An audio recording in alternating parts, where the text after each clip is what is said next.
Anong vlog natin ngayon? Ang Ofsted ay Office for Standards in Educations. May S naman ngayon.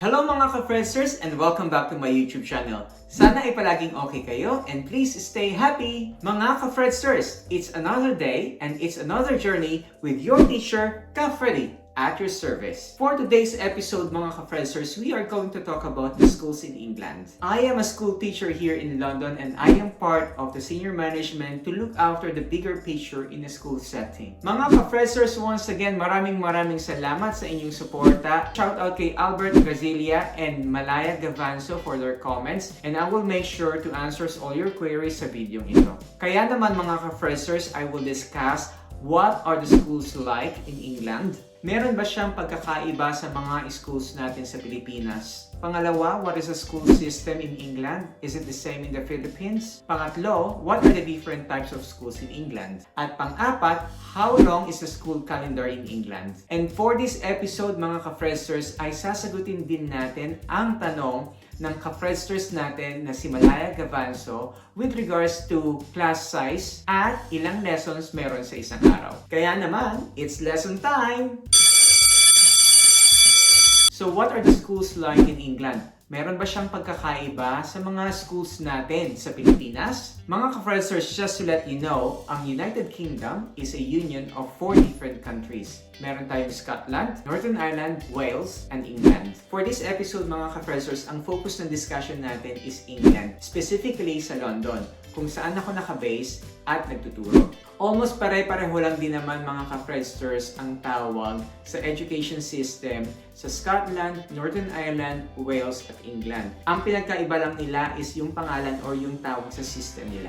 For my years of experience teaching in London, sa tingin ko mga ka-FREDsterz, wala namang pinagkaiba ang mga schools natin sa Pilipinas. As a teacher, we evaluate or assess schools based on, una, academic standard. Ang tanong dito mga ka-FREDsterz is natututo ba yung mga estudyante? Ano ba yung success rate or ano ba yung achievement rate na tinatawag compared din sa national rate? Hindi lahat ng schools dito sa England ay pare-pareho mga ka-FREDsterz.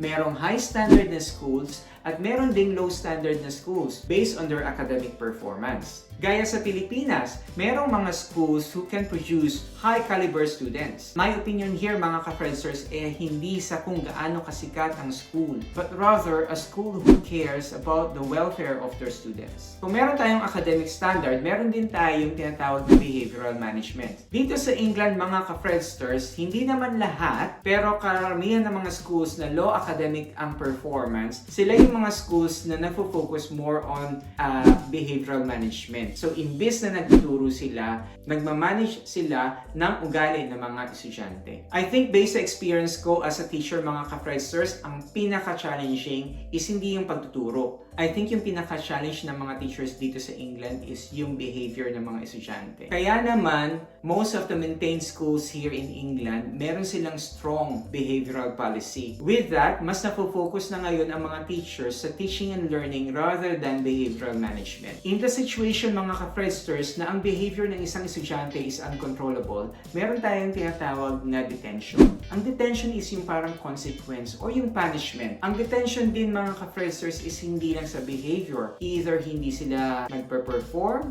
sa klase or hindi nila ginawa yung assignment nila. Sa atin sa Pilipinas mga ka-FREDsterz, hindi ko nakikitang problema ang ugali ng mga bata.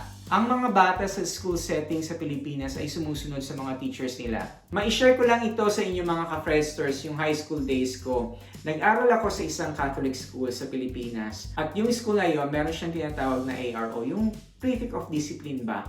Naku, mga ka-FREDsterz, sobrang higpit. Tinitingnan lahat. Buhok, damit, kailangan planchado. Panyo mo, kailangan planchado. Kuko, tinitingnan din. So mga ka-FREDsterz, please make sure to use the comment section below para naman ma-share ninyo yung experiences nung high school or grade school kayo. So meron na tayong academic standard, meron na rin tayong behavioral management, at yung pangatlo mga ka-FREDsterz is yung tinatawag na leadership and management. Dito sa section na to mga ka-FREDsterz ay ipinapakita ng school leaders kung paano nila suportahan ang kanilang mga teachers, school policies, curriculum, enrichment and pastoral care sa mga estudyante, pati na rin ang relationship nila sa mga parents ng mga estudyante. Isa ito sa mga challenging role ko mga ka-FREDsterz as part of the senior management. Kasi yung mga government schools o yung tinatawag na state-maintained schools gaya ng school ko, undergoes a school inspection. So, sino ba ang nag-i-inspect ng mga schools dito sa England? Ang tawag sa kanila ay Ofsted inspectors.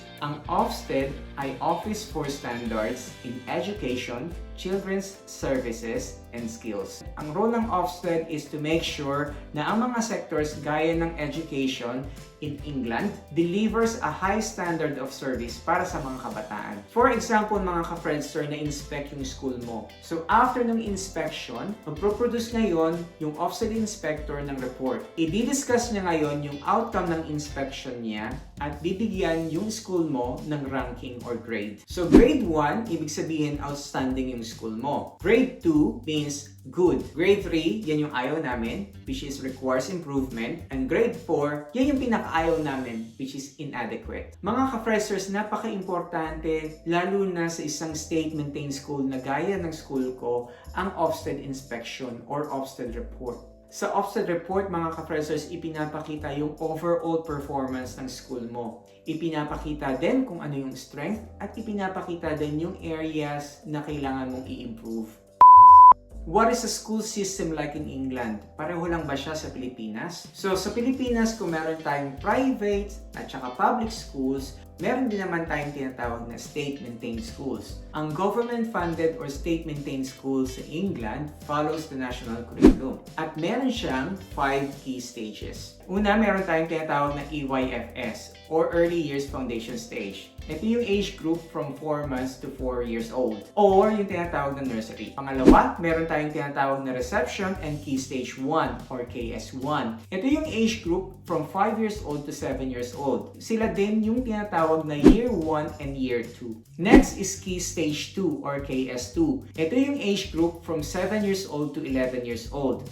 Or ang tawag sa kanila is Year 3 to Year 6. Tapos mga ka-FREDsterz, meron tayong tinatawag na KS3 or Key Stage 3. Ito yung age group from 11 years old to 14 years old or yung tinatawag na Year 7 to Year 9. And then meron tayong tinatawag na KS4 or Key Stage 4. Sila din yung tinatawag na post-14 ng mga estudyante. Ang age group naman nila is from 14 years old to 16 years old or yung tinatawag na Year 10 and Year 11. And last key stage is KS5 or Key Stage 5 or yung tinatawag na post-16.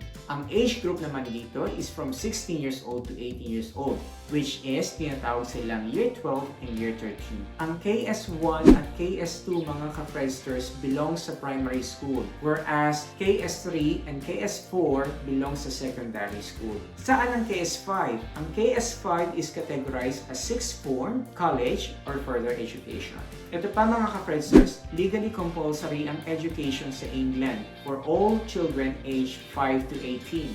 Ibig sabihin, they are entitled for a free place at a state school.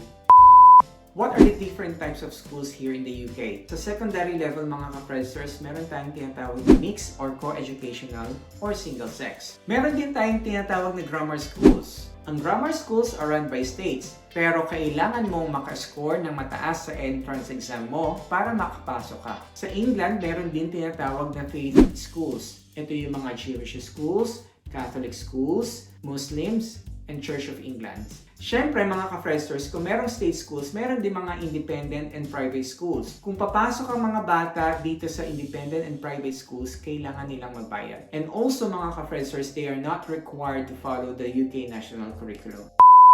How long is the school calendar? Sa England, mga ka-FREDsterz, the school year runs for 3 terms. Term 1 is from September to December. Term 2 is from January to April. And Term 3 is from April to July.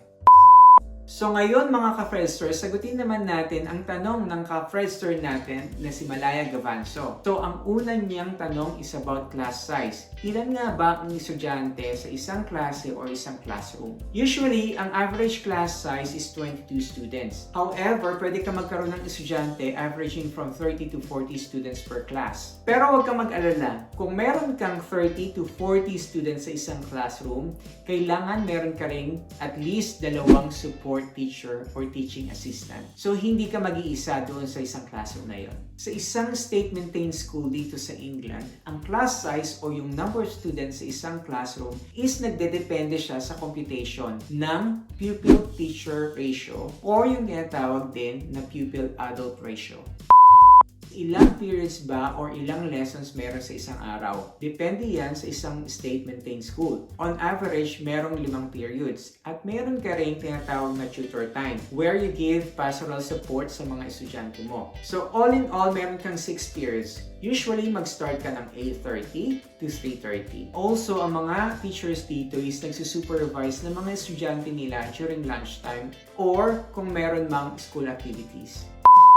Ayan ka-FREDster Malaya Gavanso, so sana nasagot ko yung tanong mo about education system here in England. Sa next episode ko naman mga ka-FREDsters, isasagutin natin yung tanong ni ka-FREDster natin na si Gilbert about QTS. So ayan mga ka-FREDsters, maraming salamat sa patuloy niyong suporta sa Journey with Freddy. And please make sure to like, subscribe, share, and hit the notification bell para updated kayo sa lahat ng journeys ko. Once again, my name is ka-Freddy, your teacher at your service.